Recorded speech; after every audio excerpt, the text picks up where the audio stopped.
ইলিমার কথায় কর্ণপাত করল না নিমি। আরহাম মাথা তুলে ইলিমার দিকে তাকায়। আজ যেন সূর্য পশ্চিম দিকে উঠেছে। এই প্রথম ইলিমা আরহামের হয়ে কথা বলল। বিষয়টা অবিশ্বাস্যকর। যে মানুষটি কখনো তার হয়ে কথা বলেনি আজ বলতে শুনে কিছুটা বিব্রতকর পরিস্থিতিতে পড়ে। শুকনো কাশি দেয়। নিমি বলে উঠে, ও যে আমায় সব সময় এগুলো বলে, তখন কিছু বলো না কেন আপু? আমি কি সত্যি বেশি কথা বলি? আমার তো মনে হয় না। ভাইয়া ইচ্ছে করে এমন করে। ইনিমা বিচার করার বদলে হেসে উঠল। এই দুই ভাই বোনের ঝগড়া কখনো যাবে না। এখন কিছু বললে ঝগড়া তো বন্ধ করবে না, আরো উল্টোপাল্টো কথা বলা শুরু করবে। এত বড় হয়েছে কিন্তু তাদের পাগলামো গুলো এখনো গেল না। শেষে ইনিমা চুপ হয়ে যায়। সাপি আওয়াজের সামনে দাঁড়িয়ে আছে। আজকে খবর পাঠিয়েছে তাকে অফিসে একবার আসার জন্য।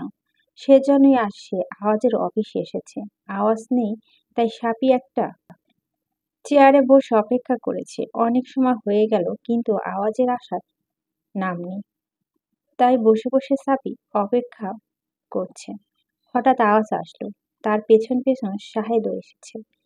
হাত ভেজা পাঞ্জাবি আওয়াজের। সাপি কাচুমাচু হয়ে বসে। টিস্যু দিয়ে মুখ মুছতে মুছতে আওয়াজ বলল, বেশি অপেক্ষা করিয়েছি কেন? সাথে সাথে সাপি দুপাশে মাথা নাড়িয়ে বলে, না স্যার। আওয়াজ শাহেদের উদ্দেশ্যে বলে, 2 কাপ চা দিতে বলো সাহেদ। শাহেদ মাথা নাড়িয়ে চা আনতে চলে যায়। আওয়াজ ইশারা করলো সাপিকে তার সামনে এসে বসার জন্য।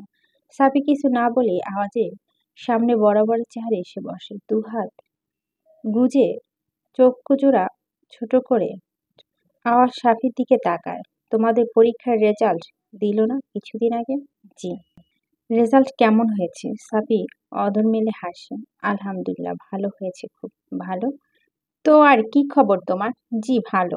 আওয়াজ আপন মনে দুপাশে মাথা দুলায়। তার সম্পূর্ণ নজর সাফির দিকে। কিছু অস্বস্তি বোধ করলো সাফি। আওয়াজ শান্ত স্বরে বলে, তোমাকে আমি কেন এখানে ডেকেছি জানো? না স্যার।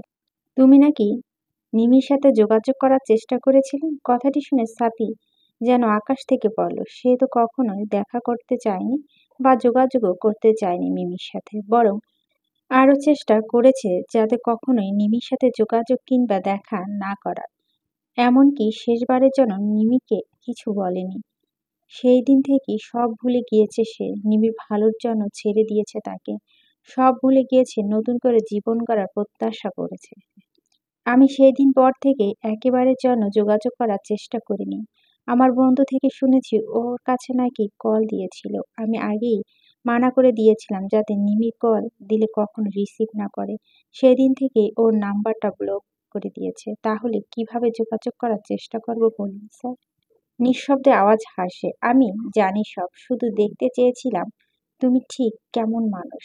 যাই হোক, তোমাকে আমার খুব মনে ধরেছে। নিমির জন্য আমি তোমাকে সিলেক্ট করেছি।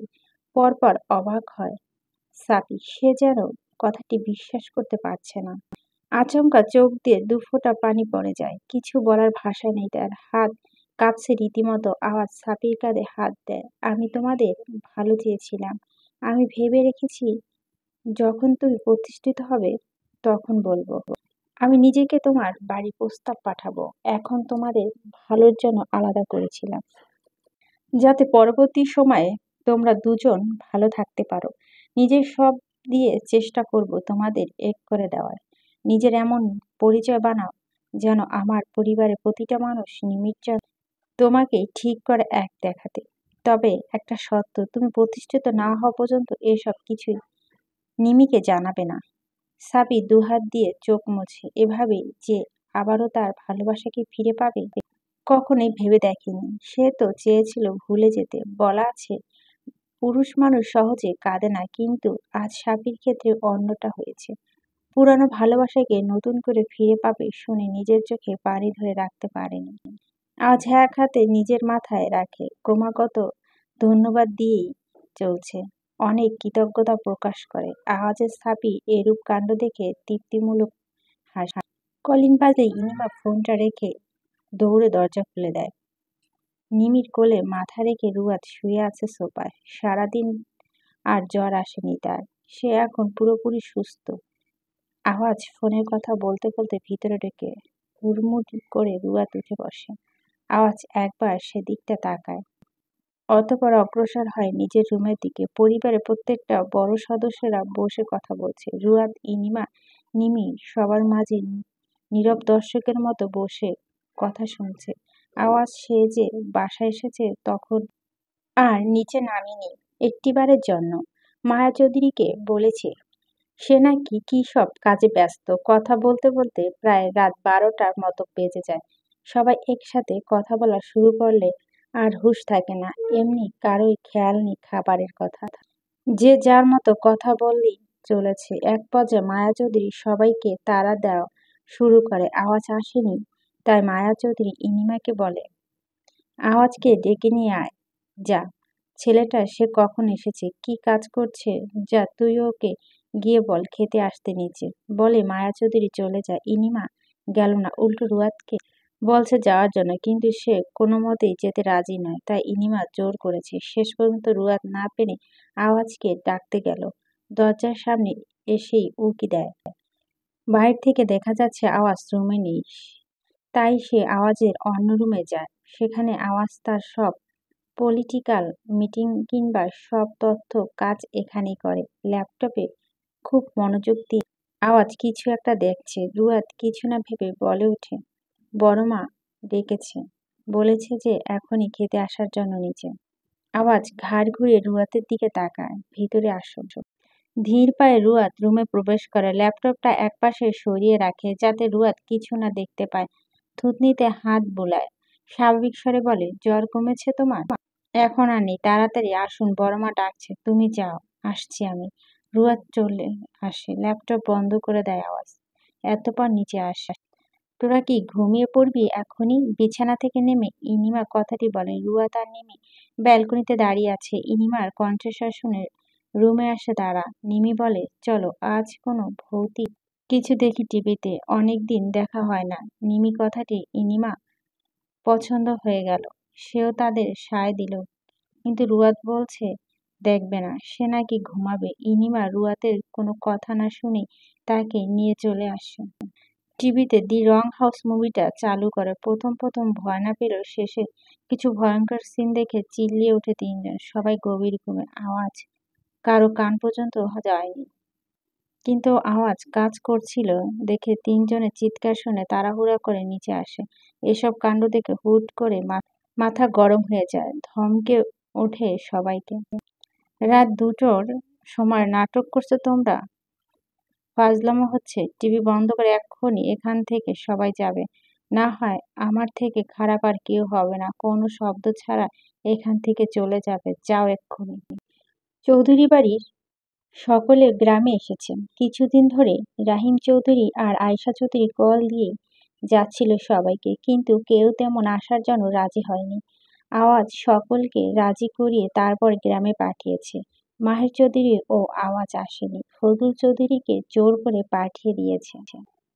আর 4 দিন যাবৎ তারা এসেছে গ্রামে। এখনো আওয়াজ আর মাহের চৌধুরী আসার খবর নেই। পুকুরের পাশে এক খোলামেলা জায়গায় বসে আলাপ আলোচনা শুরু করেছে ইনিমা, নিমি, আরহাম আর রুয়াত। সঙ্গে রুহানও রয়েছে, কিন্তু সে কোনো কথা বলছে না, আবার কারো কথাও শুনছে না। রুয়াতের ফোনে কার্টুন দেখতে ব্যস্ত। আচ্ছা ইনিমা আপু, আওয়াজ ভাইয়া আসবে না? সবাইকে তো উনি জোর করে পাঠিয়েছে, এখন উনি আসবে না?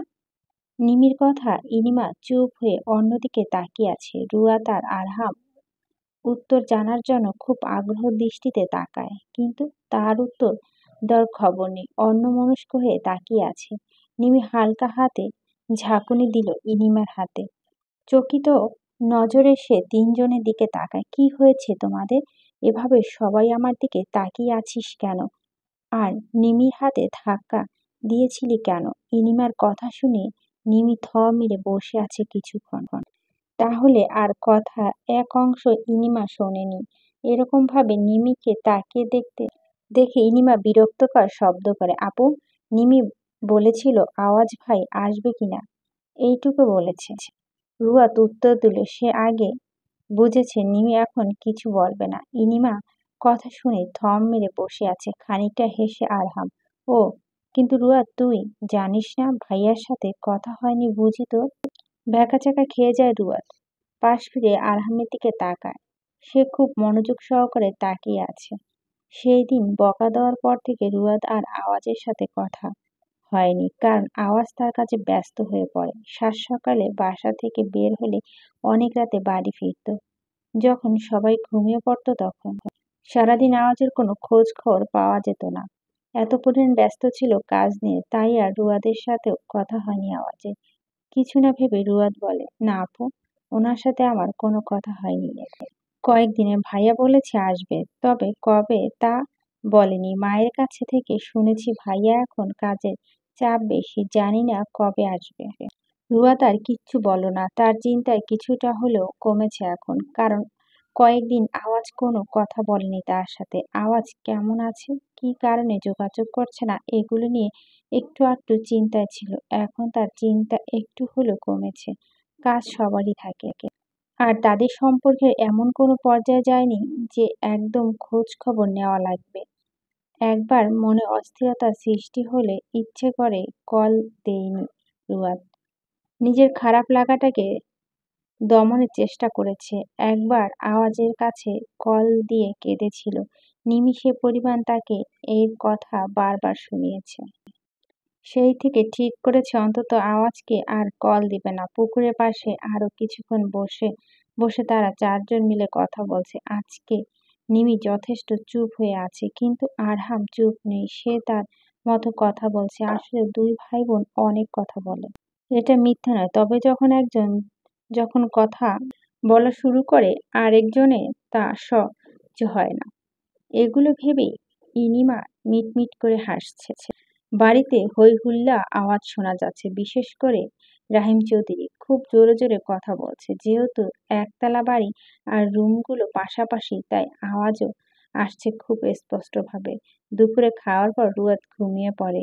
এরকম হই হুল্লা শুনে তাড়াতাড়ি করে উঠে বসে। মাথা ধরে গিয়েছে একদম। এভাবে হুটহাট চিৎকার ফলে ঘুম ভেঙেছে, তাই মাথা ব্যথা শুরু করেছে। নিমি দৌড়ে আসে রুয়াদের কাছে। কোনো দিক বিবেচনা না করে বলে উঠে, আওয়াজ ভাইয়া এসেছে, এজন্য দাদাভাই এত চিৎকার চেঁচামেচি শুরু করেছে। সাথে আমার বাবাও এসেছে। চল নিচে যাবি, আমায় টেনে তোল। মাথা ধরেছে ভীষণ, শক্তি পাচ্ছি না। নিমির হাত বাড়িয়ে দেয়। রুয়াদ নিমির সাহায্য নিয়ে উঠে দাঁড়ায়। কোনো মতে নিচে আসে। আওয়াজকে পেয়ে রাহিম চৌধুরী খুশিতে আত্মহারা। বাসায় এসেছে কখন, কিন্তু এখনো তাকে রুমে যেতে দিচ্ছে না। রুয়াদ তাড়াতাড়ি করে মেহেরুবার পাশে এসে দাঁড়ায়। তার পাশে নিমিও এসেছে। এত সময় ধরে আওয়াজের চক্ষু জোড়া শুধু তার প্রিয়সীকে খুঁজে যাচ্ছিল। কতগুলো দিন কথা হয়নি, আবার 4 দিন পর্যন্ত দেখাও হয়নি। কাজের চাপ এত বেশি থাকার কারণে একবারও যোগাযোগ করাও সুযোগ পায়নি। অবশেষে এত অপেক্ষার পর প্রিয়সীর স্নিগ্ধতা ভরা মুখখানা দেখতে পেল। একবার তাকিয়ে দৃষ্টি সরিয়ে নেয় আওয়াজ। দাদুভাই, যাও যাও, হাত মুখ ধুয়ে এসো। কত দূর পথ এসেছো। অনেক কথা বলে ফেলেছি, তুমি এবার রুমে যাও। আওয়াজ চারপাশে একবার তাকিয়ে রুমে চলে যায়। প্রায় 5 ঘন্টার মতো জার্নি করেছে, একটু বিশ্রাম প্রয়োজন। সে তার রুমে গিয়ে ফ্রেশ হয়ে নেয়। মায়া চৌধুরীও এই ফাঁকে খাবার নিয়ে আসে আওয়াজের জন্য। আওয়াজ ফ্রেশ হয়ে এসে দেখে মায়া চৌধুরী খাবার এনে রেখেছে। বিরক্ত মাখা স্বরে বলে, তুমি আবার কষ্ট করে খাবার নিয়ে আসতে গিয়েছো কেন? আমি যেতাম সেখানে। ছেলের পিঠে হাত বুলিয়ে দেয় মায়া চৌধুরী। হেসে উত্তর দেয়, কষ্ট হয়নি বাবা, তুই খেয়ে কিছুক্ষণের মধ্যে ঘুমিয়ে পড়িস। এতদিন যে কাজের চাপ ছিল, নিশ্চয় ঠিক মতো খাওয়া দাওয়া ঘুম কিছুই হয়নি। আওয়াজ আর কিছু বলে না। খাবার শেষ করে আবার ফোন নিয়ে বসে।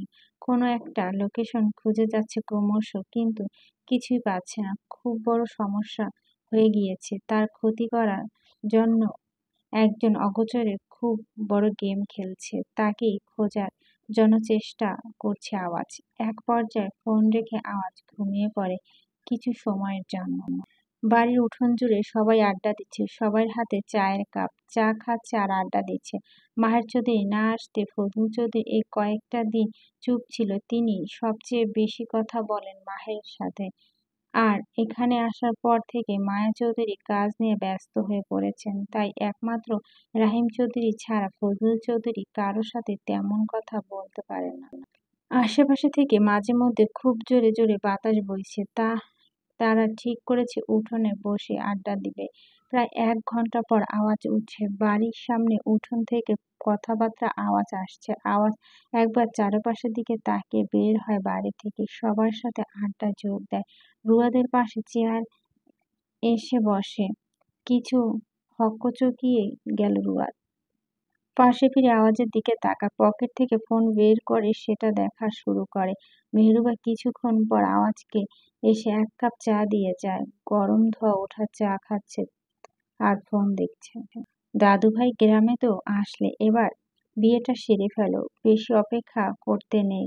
আবার এসব বিষয়, বুড়ো হয়ে যাচ্ছ দিন দিন। ফজলুল চৌধুরী হতভম্ব হয়ে রাহিম চৌধুরীর দিকে তাকায়। ওনার বাবা যে এরকম কথা বলবেন বিশ্বাসই হচ্ছে না। কখনো রাহিম চৌধুরীর মুখ থেকে এসব শোনেনি, আর তিনিও বলে কখনো ফজলুল চৌধুরীর সামনে এসব বলতে পারেন না, কারণ তার স্ত্রী আয়েশা এসব কথা অন্তত তার ছেলের সামনে বলা পছন্দ করে না। রুয়া চেয়ার সমেত ইনিমার পাশে একটু চেপে বসে। আওয়াজ ফোন থেকে মুখ তুলে সর্বপ্রথম তার বাবার দিকে তাকায়। তিনি রুয়াতের দিকে চেয়ে আছে। রাহিম চৌধুরী পরক্ষণে পরিস্থিতি বুঝে চুপ হয়ে যায়। ভাগ্যিস তার স্ত্রী এখানে নেই। ফজলুল চৌধুরী আর মাহের চৌধুরী উঠে বাসার ভিতরে চলে যায়। এবার একটু হাঁপ ছেড়ে বসে রাহিম চৌধুরী। আওয়াজ ভুরু কুঁচকে তাকায় তার দিকে। অপেক্ষার ফল মিঠা হয়, তাই আপাতত অপেক্ষা করছি, নিশ্চয় ভালো কিছু হবে। ইনিমার মুখে ওড়না চেপে ধরে আছে। গতবার কি যে অপমানিত হয়েছে ছোট বোনের সামনে, এবার আর তেমন কিছু চায় না সে, তাই মুখে ওড়না চেপে হাসাটাই বেটার মনে হচ্ছে তার কাছে। তোমাকে বলতে গিয়ে আমার চুল সাদা হয়ে গিয়েছে দাদুভাই। যা বুঝলাম এতদিন এমপি সাহেব এক কথার মানুষ, তবে তোমার বিয়ে পর্যন্ত বেঁচে থাকবো কিনা সন্দেহ দাদুভাই। আল্লাহ চাইলে থাকতে পারি। আচ্ছা তুমি চা খাও, আমি আসছি। রাহিম চৌধুরী উঠে চলে যায়। হঠাৎ পিঠে ব্যথা শুরু হয়, বসে থাকা মুশকিল, তাই নাতি নাতনিদের কিছু বুঝতে না দিয়ে চলে এসেছে সেখান থেকে। এইদিকে এখন সবাই বড় বলতে আওয়াজ ছাড়া আর কেউ নেই, সবাই এক এক করে চলে গিয়েছে। আছে শুধু রুয়াদ, নিমি, আরহাম আর ইনিমা। আপাতত শুনশান নীরবতা অবলম্বন করছে তারা। খানিকটা অবাক হয়ে আওয়াজ সবার মুখের দিকে তাকায়, একবার একবার করে আশ্চর্য হয়ে বলল, তোমরা যে সবাই এভাবে আছো, কোনো কথাবার্তা কিছু নেই যে? তোমরা তো এত চুপচাপ থাকার মানুষ নয়। আওয়াজের কথাটি সবাই মোটামুটি গায়ে লাগে। সে কি সোজাসাপটা অপমান করে দিল? সে হিসেব মিলাতে ব্যস্ত আরহাম। ইনিমা অস্ফুট স্বরে বলে, কথা বলবো কিভাবে? মনে হচ্ছে সামনে বসে থাকা ছেলেটা আমার ভাই নয়, এক অন্য ভিন গ্রহের প্রাণী, যার সামনে কোনো কথা বলা যায় না। দুর্ভাগ্যবশত আওয়াজ কথাটি শুনে ফেলল। ঘাড়া বাঁকিয়ে ইনিমার দিকে তাকায়। কথা বল তোরা, আমি কিছু বলবো না, তবে এমনভাবে বলবি যাতে আমার ডিস্টার্ব না হয়। মেঘে হাসি মিমি। অবশেষে আওয়াজ অনুমতি দিল। এখন আর তার কথা বলতে কোনো সমস্যা নাই, ইচ্ছে মতো কথা বলতে পারে। এক পর্যায়ে নিমি বলা শুরু করলো, রুয়াত আর ইনিমা চুপ থাকেনি। আরহাম আর কিছু বলল না, কারণ মেয়ে মানুষের ফাঁদে পা দিতে চায় না। একবার না একবার হলেও আওয়াজ বকা দিবে তিনজনকে। যে হারে উচ্চস্বরে কথা শুরু করেছে, আর হাসি শব্দ তো আছে। প্রায় আধ ঘন্টার মতো আওয়াজ সহ্য করেছে। হাসির আওয়াজের জন্য বারবার কাজের ব্যাঘাত ঘটেছে। আরহাম মুচকি মুচকি হেসে আওয়াজের দিকে তাকাচ্ছে। একসময় আওয়াজ আর সহ্য করতে না পেরে উচ্চস্বরে উঠে বলে, তোমাদের কথা বলতে বলেছি, এত জোরে জোরে হাসতে বলছি? ব্যাস। খানিকের মধ্যে চুপ হয়ে যায় সবাই। এটা ঠিক তারা খুব জোরে জোরে হেসে ফেলছে।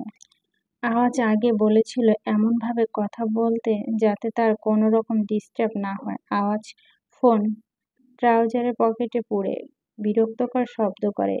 এতপর সবার মন খারাপ দেখে আওয়াজ ফের বলে, আমার কাজে ব্যাঘাত না ঘটালে আমি কখনোই তোমাদের কিছু বলতাম না। এখন উঠে সবাই গ্রামের রাস্তায় একটু হাঁটতে যাবে।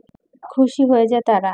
এমনি ঠান্ডা বাতাস বইছে চারপাশে, আর এই মুহূর্তে হাঁটতে ভীষণ ভালো লাগছে। হাঁটতে যাওয়ার জন্য রাজি হয়ে গেল সবাই। আওয়াজ সোজা হাঁটা শুরু করে।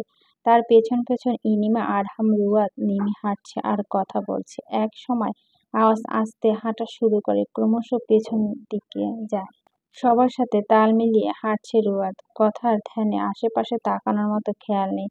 ইনিমা, আরহাম, নিমি সামনের দিকে এগিয়ে গেলে আওয়াজ রুয়াদের হাত টেনে ধরে। আচমকা কেউ ঠান্ডা হাত দিয়ে স্পর্শ করাতে কেঁপে ওঠে রুয়াদ। এক প্রকার ভয় পেয়ে যায়, কারণ সেও তাদের সাথে কথা বলছিল আর হাঁটছিল।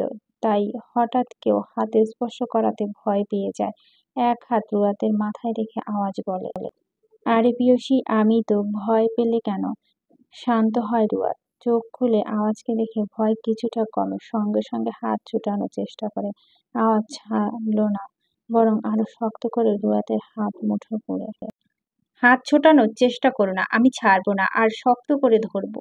পরে ব্যথা পাবে কিন্তু। অনেক তো ওদের সাথে হাঁটছো, এবার আমার সাথে হাঁটো। আমিও একটু উপভোগ করি পরিবেশটা। রুয়াদ মিহির কণ্ঠে বলে, ওরা দেখলে কি ভাববে? আশ্চর্য, হাত ছাড়ুন। ভাবলেশীন হয়ে আওয়াজ বলল, কিছু ভাববে না, সে সুযোগ দিবে না। তোমার সুবিধার জন্য ওরা দেখার আগে হাত ছেড়ে দিব, সমস্যা নেই। চলো এখন। রুয়াদ সামনে তাকিয়ে দেখে তারা অনেক দূর হেঁটে চলে গিয়েছে। আর সেদিকে পাত্তা না দিয়ে রুয়াদের হাত ধরে হাঁটা শুরু করে।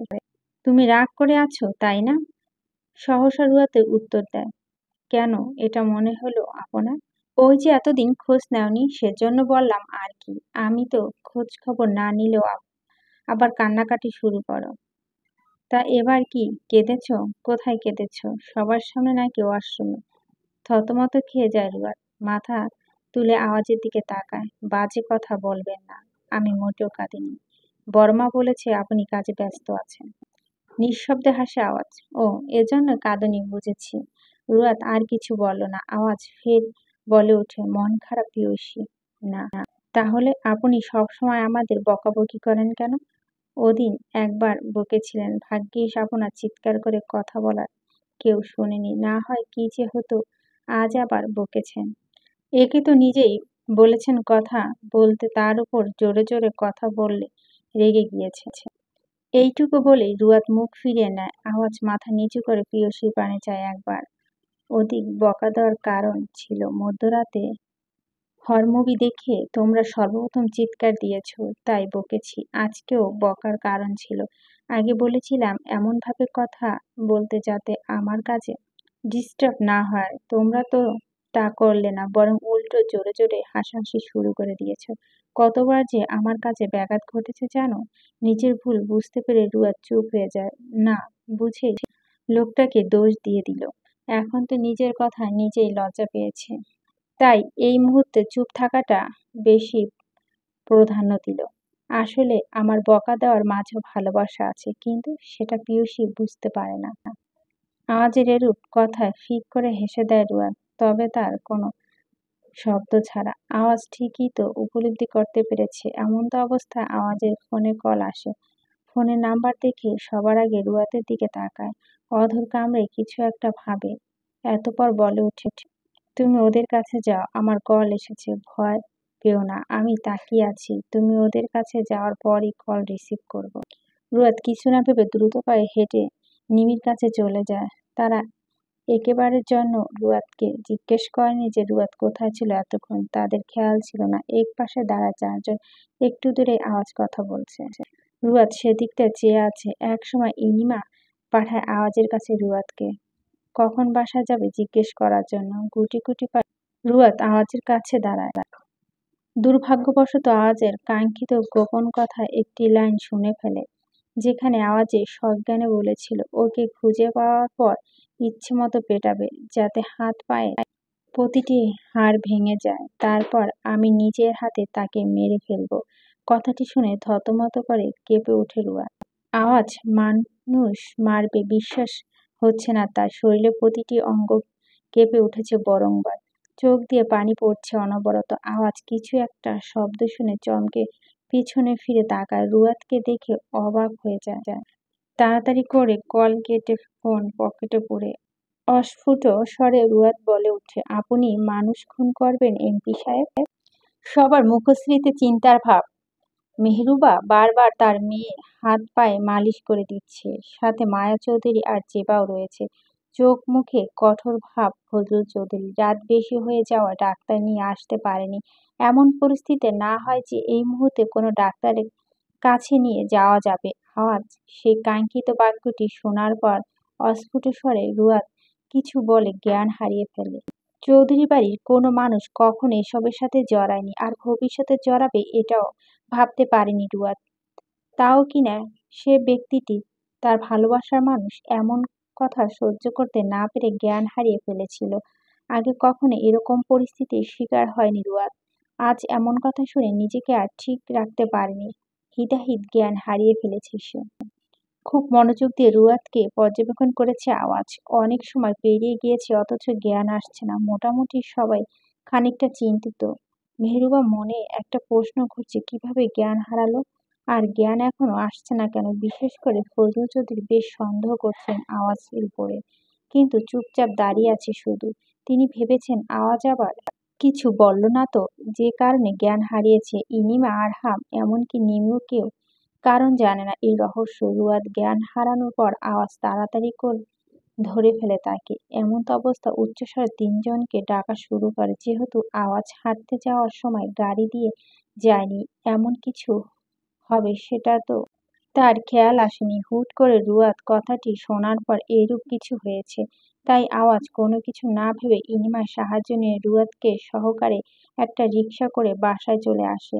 এতপর সবাইকে জানায় হঠাৎ ভয় পাওয়ার কারণ। রুয়াদের জ্ঞান হারায় স্বাভাবিক রাতের বেলায় হাঁটতে বের হয়েছে, ভয় পেতেই পারে, সেটা অনুমান করে কেউ আর কিচ্ছু বলেনি। কিন্তু বিষয়টি কেমন জানি মনে হলো মেহরুবার। ভয় পেয়ে অজ্ঞান হয়ে যাবে এমন মেয়ে রুয়াদ নয়, কিন্তু তার মেয়ে এমন অবস্থা দেখে তাড়াতাড়ি করে রুমে নিয়ে আসে। কিছুটা ঝুঁকে আওয়াজ দু আঙ্গুল দিয়ে রুয়াদের গালে স্পর্শ করে। তার মনে অনেক চিন্তা একসাথে এসে জমাট বেঁধেছে। এক তো প্রেয়সীর চিন্তা, দ্বিতীয়ত নিজেকে নিয়ে চিন্তা। মেহরুবা অস্থির হয়ে উঠেছে। অনেক সময় পেরিয়ে গেল অথচ মেয়ের জ্ঞান আসছে না। কপালে কিঞ্চিৎ ঘাম জমা হয়। অস্থির হয়ে বলল, আওয়াজ বাবা, ওর এখনো জ্ঞান আসছে না কেন? কতক্ষণ হয়ে গেল? আমার তো এবার চিন্তা হচ্ছে ভীষণ, না জানি মেয়েটার কি হয়েছে। মেহবুবার কথা আওয়াজের কপালে ভাঁজ পড়ে। যদি একবার টের পেত প্রেয়সী তার পিছনে দাঁড়িয়ে আছে, কখনো এসব কথা বলতো না। বড় একটা নিঃশ্বাস টানে। আওয়াজ সোজা হয়ে দাঁড়ায়। অনেকক্ষণ পর রুয়াদের জ্ঞান আসে। পিট পিট করে চোখ খুলে আওয়াজ খানিকটা দূরে সরে যায়, যেন চোখ খুলে প্রেয়সী তাকে না দেখে, না হলে আবার মনে পড়ে যাবে সে কথা। সেটা ভেবেই আওয়াজ দূরে সরে আসে। মেহরুবা তাড়াহুড়া করে রুয়াদের পাশে এসে বসে। রুয়াদের মাথায় হাত রাখে। ঠিক আছিস মা? কি কি হয়েছে যে এভাবে অজ্ঞান হয়ে গেলি? রুয়াদ শুধু চেয়ে আছে, মাথাটা চারপাশে একটু ঘোরায়। সে তো জ্ঞান হারিয়েছিল অন্য এক জায়গায়, যেখান থেকে এখানে এসেছে কিভাবে? চারপাশ খুঁজেও একজন মানুষকে দেখতে পেল না। তৎক্ষণাৎ মনে পড়ল কিভাবে মানুষটি সিংহের গর্জনের ন্যায় কথাটি বলেছিল। সারা অঙ্গ মৃদু কেঁপে উঠে তার। এই কাহিনী নিয়ে আর ভাবতে পারছে না। ক্রমশ দম বন্ধ হয়ে আসছে। তার ভালোবাসার মানুষ এমন ঘৃণিত কাজের সঙ্গে জড়িত মনে করতেই কেমন করে উঠছে শরীরটা। মাথাটা আবারও ব্যথা করছে। কেন এত খারাপ লাগছে তার? কেন সহ্য করতে পারছে না? একই প্রশ্ন বারবার কেন ঘুরপাক খাচ্ছে। মেহরুবা রুয়াদকে উঠিয়ে বসায়। আওয়াজ দ্রুত বের হয়ে আসে রুম থেকে। এখানে থাকা মানে রুয়াদকে সে ঘটনা মনে করিয়ে দেওয়া। ইনিমা এক পলক তার ভাইয়ের দিকে তাকায়। রুয়াদের জ্ঞান এসেছে, তার ভাই রুম ছেড়ে বেরিয়ে গিয়েছে, এটা বোধগম্য হলো না তার। নিশ্চয় তখন কিছু একটা হয়েছে, না হলে কখনোই আওয়াজ রুয়াদের জ্ঞান এসেছে দেখে রুম ত্যাগ করতো না। জানার প্রবল ইচ্ছেটাকে ক্ষণিকের মধ্যে দমিয়ে রাখা। ইনিমা পরে সময় করে রুয়াদের কাছ থেকে জেনে নিবে। মায়া চৌধুরী রুয়াদের পাশে এসে দাঁড়ায়। মেয়েটির হাত ধরে বলে, ঠিক আছিস মা? ছোট্ট করে রুয়াদ উত্তর দেয়, হুম বড় মা। মন শান্ত নেই মেহরুবার। তার মেয়ে হঠাৎ অজ্ঞান হলো কেন? কোনো বড় কিছু হয়েছে কি?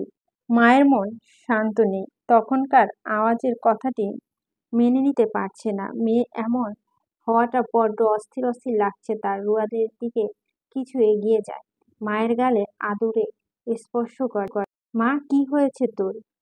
কেন অজ্ঞান হয়ে গিয়েছিলি তখন? কিছুটা দুশ্চিন্তার মধ্যে পড়ে যায় রুয়া। কখনই এসব কথা মুখে আনবে না, চায় না আওয়াজের এরকম কাণ্ড কারো সামনে আসুক। যে এসবের সাথে জড়িত সেই জানাবে দরকার হলে। হয়তো এখন এটা রুয়াদের মুখ থেকে কেউ শুনলেও বিশ্বাসও করবে না। চৌধুরী বাড়ির কেউ কখনো এরকম কাণ্ড জড়িত ছিল না। আর সেখানে আওয়াজের নামে এ কথাটি বিশ্বাস করবে না। শেষে কি আওয়াজের হাতে পরিবারের মান সম্মান সব নষ্ট হবে? রুয়াদকে অন্যমনস্ক দেখে মেহরুবা তার হাত ঝাঁকায়। ফজলু চৌধুরী কিছুটা বিরক্ত সুরে বলে, আহা, মেয়েটাকে একটু একা থাকতে দাও তোমরা। মাত্রই তো জ্ঞান আসলো, একটু বিশ্রাম করুক। এখনই এত প্রশ্ন করছো কেন? সময় কি পাবে না? আর মেহরুবা, যাও রুয়াতের জন্য খাবার নিয়ে আসো। রাত কয়টা বাজতে চললো, এখনো খাবার খায়নি কেউ। রুয়াত আর ওখানে যাওয়ার দরকার নেই, খেয়ে এখানে ঘুমিয়ে পড়বে। আশা আশা করি সকালের মধ্যে ঠিক হয়ে যাবে সব, বলে ফজলুল চৌধুরী রুম ত্যাগ করে। মেহবুবা আর কথা বাড়ালো না, সোজা মেয়ের জন্য খাবার আনতে চলে যায়। রুয়াতের সাথে কিছুক্ষণ কথা বলে জেবা, আর মায়া চৌধুরীও চলে আসে রুমে থেকে, কারণ সবাইকে আবার খাবার দিতে হবে। মায়া চৌধুরী যাওয়ার আগে বলে গিয়েছে যেন দ্বিতীয়বার ডাকার আগেই ইনিমা আর নিমি খেতে যায়। ইনিমা গেল না, বরং উল্টো রুয়াদের পাশে এসে বসে। কেন জ্ঞান হারালো রুয়াদ? তাদের অগোচরে কি হয়েছিল? আওয়াজ কি অন্য কিছু বলেছে? নিষ্পিস করছে ইনিমার মন, শুধু একটু জানতে চায় ঠিক কি হয়েছিল। যে মুহূর্তে প্রশ্ন করতে যাবে এই মুহূর্তে মেহরুবা রুয়াদের খাবার নিয়ে হাজির। আর প্রশ্নটি করা হলো না ইনিমার, উত্তরগুলো জানার ইচ্ছে খুব। পরিস্থিতির কারণে সব সামলে উঠতে পারছে না, বরং চুপ হয়ে থাকতে হচ্ছে। মেহরুবা নিজের হাতে মেয়েকে খাইয়ে দিচ্ছে, আর মেয়ে তো আড়াচ্ছেন। নিজের প্রতি এত অবহেলা কেন তোর? এখন তো খাইয়ে দিচ্ছি অসুস্থ বলে, ভাবিস না প্রতিবার এমন করে খাইয়ে দিব? আমি তো জানি তোর শরীর দুর্বল হয়ে গিয়েছিল, তাই জ্ঞান হারিয়েছিস। এভাবে চলতে থাকলে কি হবে পরে তোর? যখন আমি আর একদম সেবা করব না, তখন ঠিকই সুস্থ থাকবি। এখন এত করে বলছি অন্তত খাওয়া দাওয়াটা ঠিক করে কর, তাও তো করিস না। এমন মেয়ে আমার কপালে জুটল। মুখে খাবার, তাও রুয়াদ হেসে দিল তার মায়ের কথায়। কি পরিমাণ রেগেছে মুখশ্রীতে সে রাগ বিদ্যমান, তবে আজকে এরকম কারণের পিছনে তাকে কিভাবে দায়ী করলো তার মা, সব জানার পর ও মুখে বুজে আছে রুয়াদ। ইনিমা খানিকটা ভুরু কুঁচকে তাকায় রুয়াদের দিকে, আবারও ডাক পড়ে ইনিমা আর নিমি। কোনো কিছু না ভেবেই নিমি চলে যায়, তার পেছন পেছন ইনিমাও যায়। আজ আর এসব কিছুই জিজ্ঞেস করবে না রুয়াদকে, কাল সকালে একেবারে জেনে নিবে সব। মেহরুয়া রুয়াদকে খাওয়ানো শেষ হলে চলে যায়। একা একা রুমে শুয়ে আছে রুয়াদ। আগেই ভেবে নিয়েছে আজ আর ইনিমা বা নিবিড় কারো সাথে ঘুমাবে না। রুহানকে বলছে তার সাথে ঘুমানোর জন্য। সে ভালো করেই অবগত যে ইনিমা কিছু না কিছু হলো জিজ্ঞেস করবে, আর সব সত্য কথা শোনার পর কখনো ইনিমা বিশ্বাস করবে না এগুলো। তার ভাইয়ের নামে এরকম কিছু শুনলে হয়তো না রুয়াদের সাথে কথা বলা বন্ধ করে দেবে। মূলত তার এমন বাক্য কেউ বিশ্বাস করবে না, যেখানে আওয়াজ চৌধুরী বাড়ির বড় সন্তান, তার উপরে এমপি, যেখানে থেকে বলা যায় রুয়াদের এমন কথা কেউ বিশ্বাস করতে চায় না। যেখানে প্রথমে রুয়াদ আওয়াজের মুখ থেকে এগুলো শোনার পর বিশ্বাস করতে পারেনি, সেখানে রুয়াদ থেকে এসব শুনবে কেউ বা বিশ্বাস করবে?